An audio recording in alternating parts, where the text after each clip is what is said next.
दुबे जी, सौरभ दुबे जी, ओवैसी साहब कह रहे हैं कि आएंगे, मुसलमानों का भी आने वाले वक्त में और बुरा हाल हो जाएगा, यानी ओवैसी साहब मान रहे हैं। कांग्रेस की तरफ से तो खुला बयान आ ही गया है कि ये चुनाव तो गए।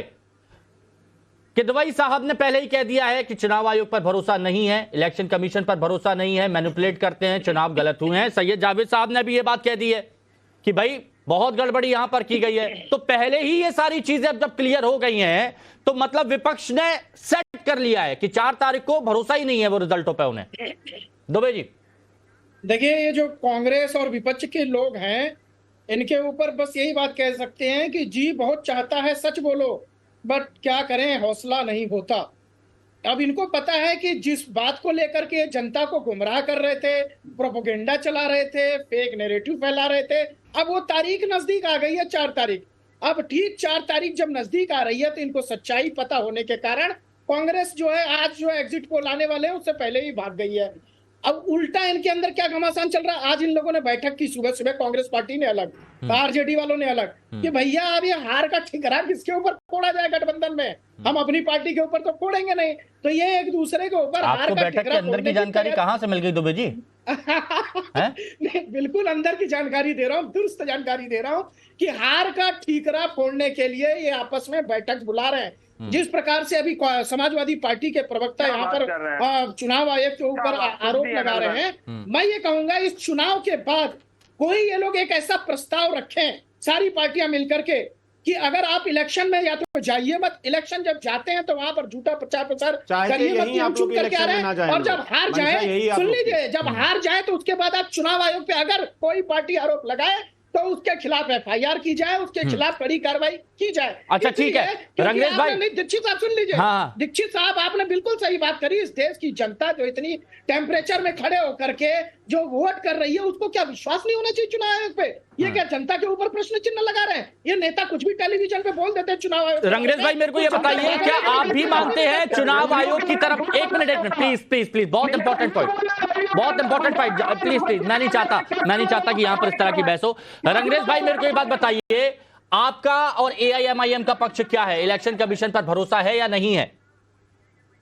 नहीं, भरोसा तो हमें बिल्कुल है, मगर जो उनकी जो देखने में जो लगता है, जैसे सूरत में आपने देखा होगा कैसे एक प्रत्याशी को पर्चा वापस करवा देते हैं। नहीं तो आप भी मानते इलेक्शन कमीशन जो है वो बीजेपी का मोहरा है? बिल्कुल बिल्कुल मोहरा, हम तो कहते हैं वो तो दाई है। तो फिर आप तो फिर ओवैसी साहब बार-बार चुनाव कैसे जीत जाते हैं? नहीं, फिर ओवैसी साहब बार-बार चुनाव कैसे जीतते हैं? मोदी जी खुलेआम, जब ये कानून है हमारे देश का कि आप जो है चुनाव के समय में आप कोई भी हिंदू मुसलमान शमशान कब्रिस्तान, मैं ये बात ही नहीं कर रहा। आपने कहा इलेक्शन कमीशन बीजेपी का मोहरा है, तो आपके सदर ओवैसी साहब क्यों बार-बार जीत रहे हैं?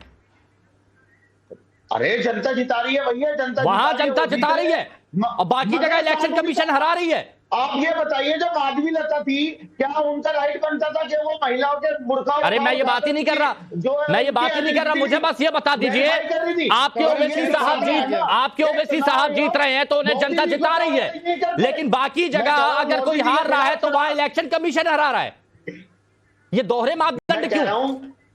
अरे भाई साहब, जब चुनाव आयोग के सामने कोई मामला जाता है और कांग्रेस के लोग भी जाते हैं और विपक्ष पार्टियों के लोग जाते हैं, तो ना तो मोदी जी को अभी तक ना तो उनकी चुनाव सभा पर रोक लगाई गई, ना उनके बयानबाजी पे रोक लगाई गई, ना उनकी रैलियों पर रोक लगाई गई। अरे ये तो मैं क्या मुद्दे की बात कर रहा हूँ, किदवई साहब एक बार फिर से आप बताइए, किदवई साहब को लाइए प्लीज, आप करिए पोलराइज। मैं एक मिनट, फरहाद किदवई साहब ये बताइए, क्या ये तौर तरीका हो गया है कि वो बोलते हैं ना कि मीठा मीठा गप गप कड़वा कड़वा थू थू?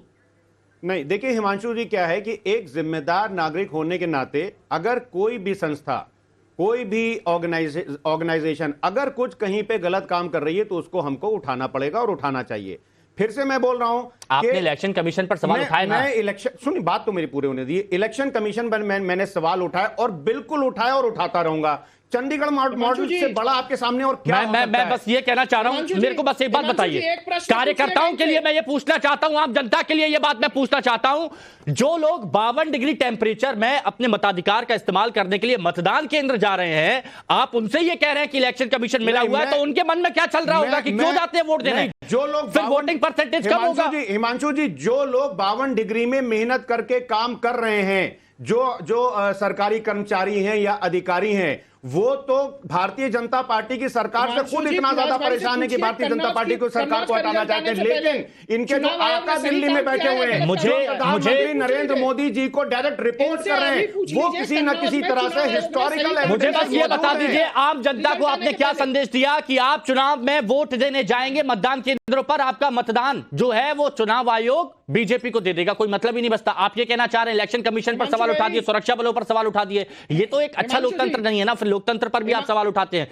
कि लोकतंत्र कोई धज्जियां उड़ गई। खराब तो हिमांशु जी भारतीय जनता पार्टी ने किया है। पिछली बार आप देखिए जब रामपुर में उपचुनाव हुए थे तो समाजवादी दुबे जी बता दीजिए, जवाब दे दीजिए। हाँ दुबे जी बोलिए। राज भाई अरे मेरी बात तो पूरी कंप्लीट होने दीजिए। मैंने आपको पूरा वक्त दिया। पहले बता दें चुनाव आयोग ने सही काम किया है या गलत काम किया, अभी रिजल्ट नहीं आया है अखिलेश यादव जी का। अभी गलत काम किया, चुनाव आयोग ने सही काम किया है या नहीं किया है वहां पे, क्योंकि रिजल्ट अगर आता है अखिलेश यादव जीतेंगे तो उसके बाद ये क्या कहेंगे, और अगर हारते हैं तो उसके बाद क्या कहेंगे, अभी तय करके जवाब दे दीजिए प्लीज। चुनाव आयोग ने सही काम किया है कि नहीं किया है। देखिए सौरभ जी एक राजनीतिक विश्लेषक अपने नीचे लिखते हैं, लेकिन विश्लेषण जो है वो ठीक से करते नहीं है। आप बेमानी, भारतीय जनता पार्टी कहां पे बेमानी करती है, बोलिए। मैं ऑन रिकॉर्ड बोल रहा हूं।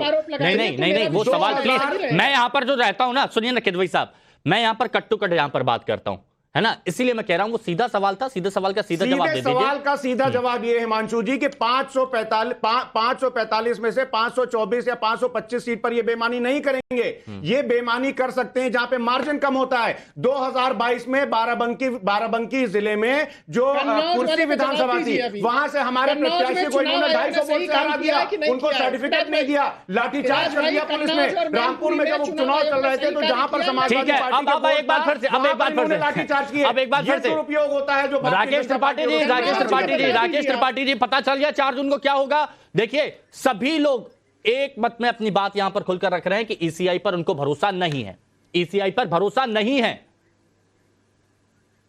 देखिए मुझे लगता है आक्लमंद को इशारा काफी है। आपके देख रहे दर्शक किसी एग्जिट पोल की अब जरूरत नहीं है, परिणाम से पहले ही परिणाम जान गए हैं, क्योंकि विपक्ष ने जिस तरह का दोहरापन दिखाना शुरू किया है, आंसू बहाना शुरू किया है, चिल्लाना चीखना शुरू कर दिया है, ईसीआई पर दोष ठहराना शुरू कर दिया है, मीडिया को दोषी बताना शुरू कर दिया है, ईवीएम पर दोषारोपण शुरू कर दिया है। परिणाम स्पष्ट हो गया है, सब जान गए हैं कि तीसरी बार फिर मोदी सरकार बनने जा रही है, और मोदी सरकार इस बार प्रचंड बहुमत के साथ पिछले रिकॉर्ड को तोड़ करके एक नया रिकॉर्ड खड़ा करने जा रही है। देखिए मैं फिर इस बात को दोहराऊंगा अपने काबिल साथियों से जो विपक्ष में बैठे हैं, जो हमें पसंद नहीं करते हैं, मैं उनसे कहूंगा कि ये देश दुनिया का सबसे बड़ा लोकतंत्र है, सबसे बड़ी लोकतांत्रिक प्रणाली यहां अपनाई जाती है इलेक्शन कराने के लिए, और दुनिया भर में इस बात की सराहना होती है। अच्छा दुनिया भर के जहां देशों में चुनाव होते हैं वहां एक मॉडल के रूप में रखी जाती है।